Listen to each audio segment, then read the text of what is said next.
Hey Amy, I'm so excited to have you here today. You are my first guest for my New Zealand Businesswoman series, showcasing the real highlight reels of Kiwi women in biz. Awesome. I'm so excited to be here with you as well, Nat, and just thank you so much for creating this opportunity to hear about the stories of women in business in New Zealand. It's fantastic. Well, actually, you were one of the first people that I was like, hey, I'm going to do this. What do you reckon? And what's really important for me about the series is actually it's my clients that I'm highlighting, because you guys have such incredible journeys, and incredible meaning, you know, they're the real journeys, and I actually care about that women in business hear from real women in business, right? Absolutely. I so totally resonate with that as well. I just think there's so many stories out there about the overnight successes, or the you know, what it looks like when you're at chapter 20, that sometimes it's a little bit daunting and a little bit, you know, fearful as to how you even get there when you're just starting out, or when you're in your early stages. So I'd love for you to tell us, this is such that first question answer is a horrible question, so tell us about yourself, but tell us about yourself, tell us about your business, and tell us about, you know, the journey from when I first met you to now, because you've had such an interesting journey to, I think, just being all of yourself in your business, and I think it's really important to share that. Yeah, so I am a business coach, which, even just saying that I'm a business coach, pre-Nat, probably wouldn't have used those words. I probably would have said, I'm a coach. But no, I'm a business coach. I trained through an ICF credentialed program in 2017, and then went on to leave my job that I'd been in for 8 years to go out as a wonderful self-employed business owner who has just kind of navigated this whole crazy journey of business life, pivoted so many times I can't count.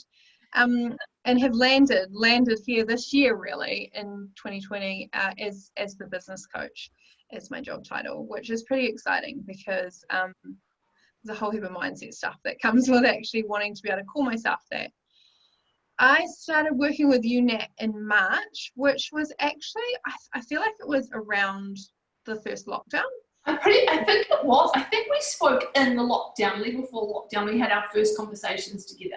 Yeah, and it's interesting because I've had coaches in the past. I've worked with a number of different coaches for myself, for my own personal development, and I reached out to you because I was like, look, I want someone who I really respect, who I see out there doing the doing, also someone that I didn't know, because I wanted to be able to be challenged, and you know, not have someone have that sort of sense of, oh, I don't want to hurt her feelings, or she's my friend, even though I totally consider you my friend now. And my journey since starting to work with you, Nat, has been pretty transformational, in all honesty. It's not only just because of COVID and because of the work that we've done together, but also the whole Black Lives Matter movement came about through this time as well, and that really hit me in the face a little bit. Kind of brought me back to actually what is my connection to my culture, and how am I living into that, and it really made me confront some thoughts and feelings that I had been hiding for a bit. So because of that, I've really moved into this space of I mean, I was already doing it unconsciously, but being really conscious about how I'm able to work with and support Indigenous women in business and Indigenous girls in creating a platform for them to be able to amplify their voices here in New Zealand first and foremost, but the long-term vision of where I go is globally.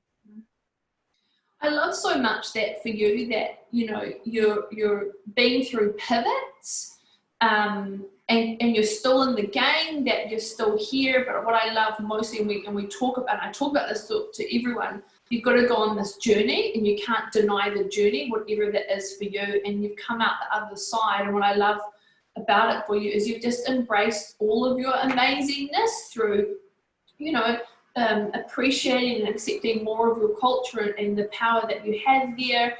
And I think if anything, for you, it's hasn't found that legacy piece for you, you know, like that actually is what lights you up all the time, and we always go back to that, you know, and I'm really proud of you for moving into that.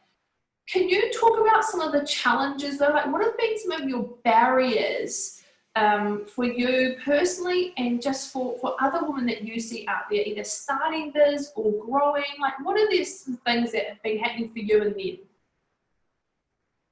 I think one of the biggest challenges that I've had it from day one, it pops its head up every now and again, is the idea of enoughness. Being enough, having enough, knowing enough. It's just the word, really, just the word enough. And my mind likes to pick up different ways that it can use that word that I'm not. I remember before I left my job and went into business by myself, I was telling my friend that, look, I don't have enough money to do this. And she just said to me, she's like, what if you did have enough money? What if where you are right now is all that you need to get started? And it was just this really simple conversation that we had that really changed my mindset into actually, you know, who says what's enough? Who says that I don't have enough right now to go and do it? And I think it was 4 or 5 months after that I did quit my job, and I look back now, and I've been in business for about 3 years now, and I've never once not been able to pay the bills. And it's kind of just a testament to actually we did have enough. We had what we needed at the time, and I really do think that when you're put in a position to work for something, you either do or you don't. And for me, that's exactly what I did. I worked for what I needed. I think another challenge that I've faced along the way is myself being my own worst critic, or being that person that holds me back more than anyone else. I think I have a natural tendency to be a bit of a perfectionist. Really, Amy? Really? A bit of a high performer, or at least, you know, consider myself a high performer. And that in itself kind of holds me back sometimes, because I have this push and pull between wanting to go out and try something and not caring if it fails, but also wanting it to be, you know, wanting it to land right, wanting it to be perfect, and having to work through that and get past that is a challenge. Speaking of being a high achiever, one thing that you do well is that you reach out for help. You know, and as someone as high achievers and perfectionists, we can be like, I don't need anyone else, I can do this. How have you overcome that by reaching out and going, actually, I need someone to help me? How have you come over that? I think coaching has really helped that. So I just see how much value coaching provides people when they do have coaching. And as a result, I know that if I do the same as what I'm telling my clients to do, then as long as I'm with the right person, that's the result I can get for myself too. So it's kind of a practice what you preach thing. If I'm telling my clients that they need to be reaching out for help and they need to be you know, communicating and engaging, then yeah, I feel like I need to be doing the same thing as well. And I am a big believer in sharing the load, as opposed to trying to do it all by myself. You're actually really good with that, and you're good with that with, like, on a family perspective, like talking to hubby and saying, hey, this is the schedule for the week, where can we share it? And the same with your, you know, with your parents and having support, especially with the kids. Take my hat off to you for that, because I think our generation of women in particular, we've kind of lost that whole kind of community vibe or extended family and whānau, where we haven't used everyone. We're like, no, we need to do it ourselves. So I don't know what do you think about that? Is that something that you think's happened within your age group, or? Yeah, it's really interesting. We live in a small rural community. Yeah. And my sister lives in Hamilton, so they're, you know, city life-ish, as much as you can call Hamilton a city. And I know the difference. I really do notice the difference in that in the country or in our rural community, we do still kind of have that village mentality. You know, when someone needs something, we do kind of all gather around and support. But I think I look at the way that my sisters, you know, the people around my sister, and that's not really how neighbours act, or that's not really how you naturally see things happening. You know, the children who go to school with their children could live on the other side of town. You don't necessarily see the same people every day. And so, yeah, I do definitely notice that for some women it's a lot harder, that village life is sort of drifted away in this generation. And we're super grateful that we have my parents available and supporting us, because my husband he's a welder, and he works a really time-taxing job. Yes, so and physical job, hey, and mentally quite, you know, you've got to concentrate because you want to weld something wrong. Absolutely. And you know, there's high pressure,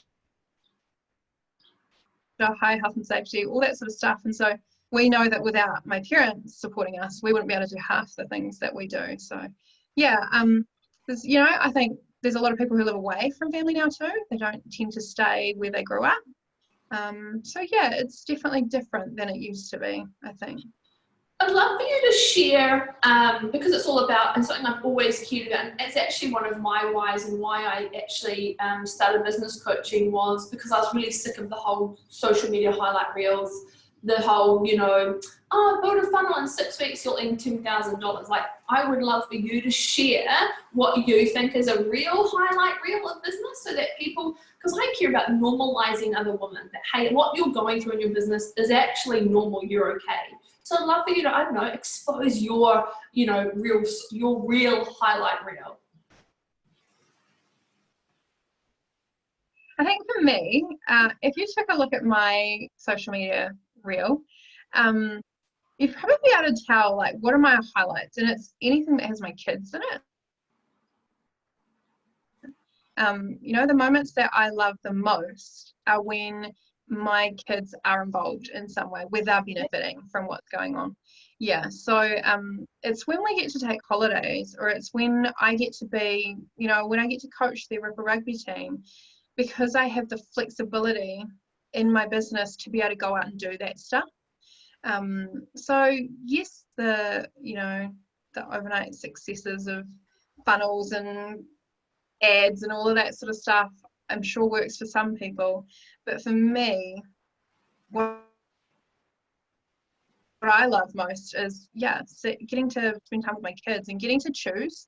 It's the same for a lot of my clients that I work with, is that it's about that ability to choose how we spend our time and how we spend our day, not being restricted in a 9-to-5 job or in shoulds and coulds from someone else. It's what we choose to do. What is one kind of false thing out there that you want to tell the truth about, in terms of, like, what's one social media highlight where you're like, damn, that so annoys me because that's actually not true, or, you know, this is what I think about it?